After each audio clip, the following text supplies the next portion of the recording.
Good evening, everyone. Alan from Alan Sober Powerlifting Journey.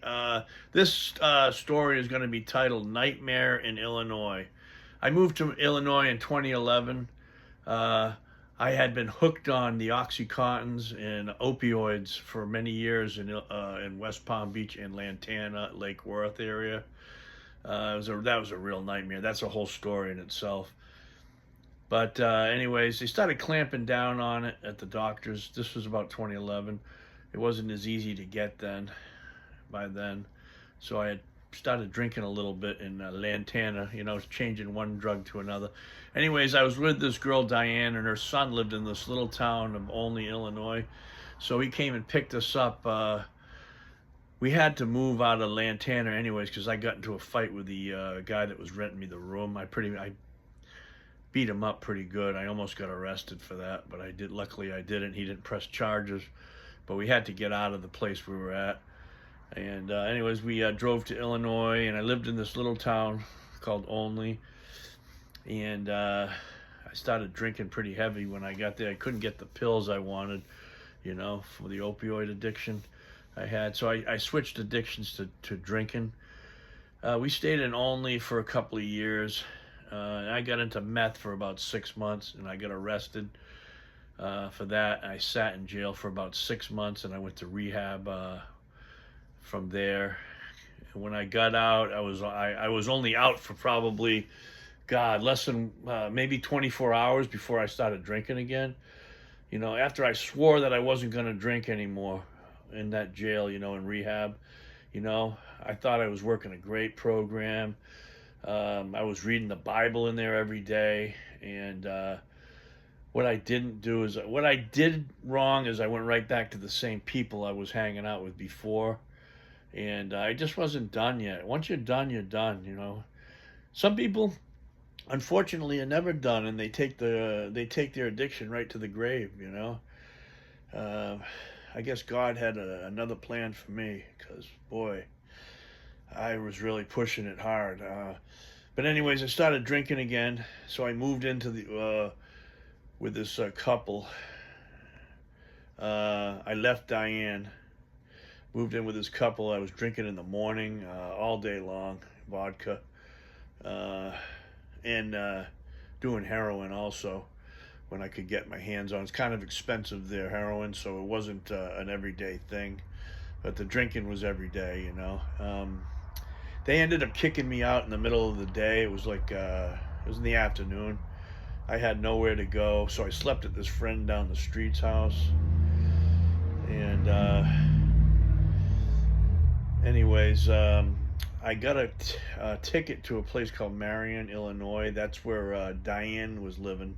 She ended up moving there with her son. So I moved down there with them for a little while. Then I went into I ended up going into a homeless shelter called the Lighthouse Shelter in Marion.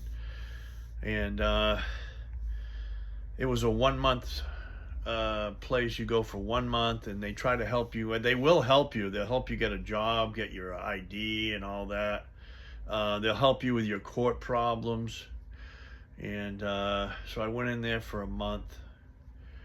And see, whatever happened with that? I got out of there. I ended up, I had a little trust fund. I was getting $1,000 a month. So right around the time when I was getting $1,000, I moved out of there into this cheap motel. And I ended up, you end up getting that check. I wasn't employable at that time. I was drinking so much and drugging. And at that time, Diane got on hospice care, and she was getting every kind of pill you can think of, and she was sharing them with me and everybody else. So I got back on the pills too, along with the drinking. And I was in and out of that Lighthouse Shelter because they let you come back after a month. I think I was in there 3 or 4 times, can't remember.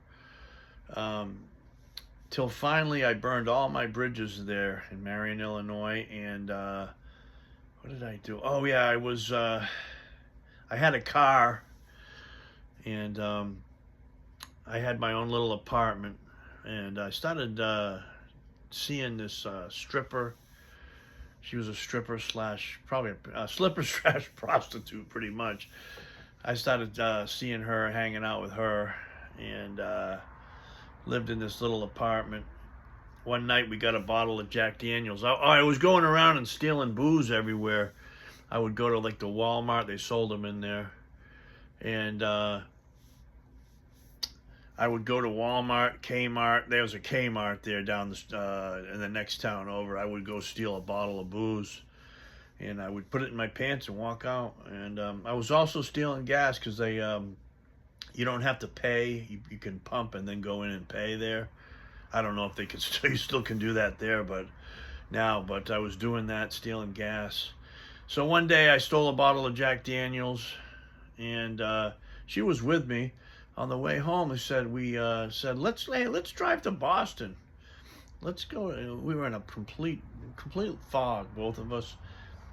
So I grabbed some stuff we could use, blankets and all that.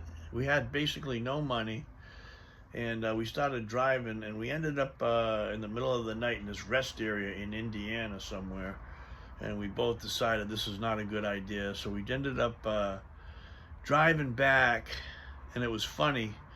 See, Marion is about 3 hours from Olney, where I'd lived for 2 years and got arrested for that meth that I got arrested for.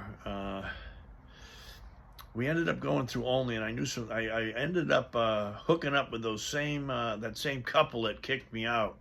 We kind of patched it up a little bit. So driving through there, we ended up hooking up, and we ended up hanging out and doing some heroin and drinking, and I got a room for one night with the girl, and we went back over the couple's house, and it was a worst storm I think they had in like 100 years there. The state police actually closed the highway off, but guess who had to go out and try to get some heroin? Me.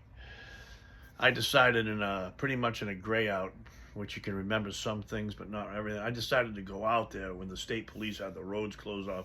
I got pulled over. I got a DUI, and they found a container with a straw and some residue of cocaine in it. So I got charged with that on top of I was on probation already. Somehow they let me out of that. Let me get out of that. I got my car out of impound, and I headed back to Marion. Anyways, this story is just unbelievable. I can't believe that was me. And I ended up getting into another homeless shelter in Carbondale, Illinois. God, I don't even remember the name of it. It's not important, though. Then I ended up in a little town called West Frankfort with this other girl that I met named Natalie.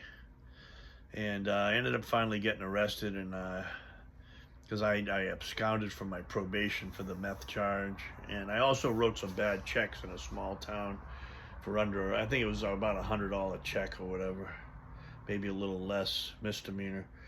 So that's how I ended up doing that time. I did 10 months. I had to go to prison. I got a 3-year sentence, but in Illinois at that time, you only had to do 50%, so that cut it down to 1.5 years for a nonviolent charge. And then I went into a drug program, behavioral program in there. That took some more time off, and they gave me credit for some county jail time.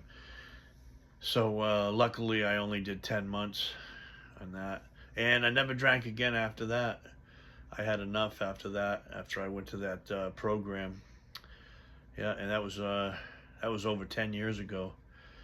And my last drink, like I said, was under the watchful eye of the West Frankfort police. They let me have my last couple of shots of vodka.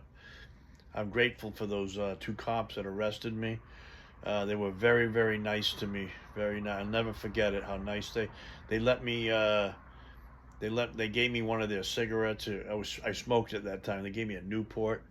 Very, very nice. Very nice. You know, they told me that they were just glad that I was up front with them and very, even keeled. I didn't cause any problems. and they wished me well, and they said, "You seem like a nice guy that's got a problem." So yeah, yeah, I never forget people like that. Never forget them. Um, but that's about it tonight. I'll tell some more stories. I tell you what, it's very confusing, my story back when I got to Illinois. I mean, in and out of homeless shelters. Oh, I was in the nut house too for a while. Just for 3 days, I was in jail for stealing a bottle of booze, and it was in the middle of March. I had barely had any winter clothes, and I was freezing. So I called the cops, said I wanted to, lied to them, said I wanted to kill myself to get out of the cold. That's a story for another day, though. All right, you have a good night.